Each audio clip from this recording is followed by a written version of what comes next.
Hello YouTube, I'm Michael Redden with Red Eye Films, and today I'm going to be discussing one of my favorite topics. Slow motion. Everyone's seen it, everyone loves it, whether it was in the Matrix trilogy, Max Payne, 300, or pretty much any given Michael Bay film. Now the reason why slow motion is so cool is because it allows you to take what would normally be a mundane action and make it feel larger than life by stretching that moment in time out. Sadness becomes despair, happiness becomes pure joy, irritation becomes hatred, and being cool becomes plain old BA. So what we're going to do today is we're going to take a look at creating true cinematic slow motion from 50 or 60p footage inside of FCP7 and Cinema Tools. This can also be done with Premiere Pro or After Effects. You'll just have to reinterpret your footage a little bit differently as opposed to the steps I'm going to show you today. Now, to get started, what you're going to need is some progressive footage shot at 50 or 60 frames per second. I'm using the Canon T2i, but there are plenty of other cameras on the market that'll do this. Pretty much any prosumer camera these days will.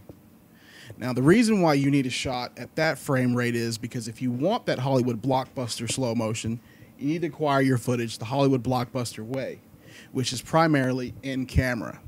Slow motion comes from overcranking. What this means is that your footage is recorded faster than what its playback rate will be. Hence, we get slow motion. Conversely, undercranking, which is less frames than your playback rate, will give you sped up motion. Now, another thing to remember is the rule of thumb regarding your shutter speed.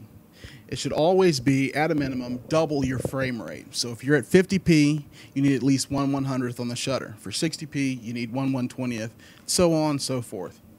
Now, once you've got your footage, import it into Final Cut Pro and take a look at it. Ugh, nothing cinematic about that at all. Why? Because if we take a look at its info in the project window and we scroll to the right, we can see that our footage is at 59.94 frames per second, or 60p, and that our sequence is at 24p. Some quick math will tell you that 60 divided by 24 is 2.5. And what that means is that we conform this footage to this playback rate.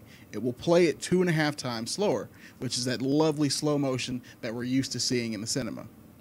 So the next step is to make sure your clip is selected and come up to View in this menu at the top and select Open in Cinema Tools. Once that launches, your shot will open up and you'll be able to click on the Conform button, which is right here. A little info box will pop up telling you what your current frame rate is and asking you what frame rate you want to conform to. As you can see, I'm at 59.94 and I want to go to 24 frames per second. Click Conform once more, and now you can return to Final Cut Pro. Now, take a look at your footage again.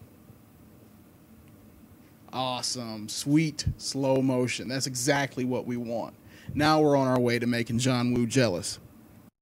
I'm Michael Redden, and thanks for tuning in to my first tutorial. I hope you learned something.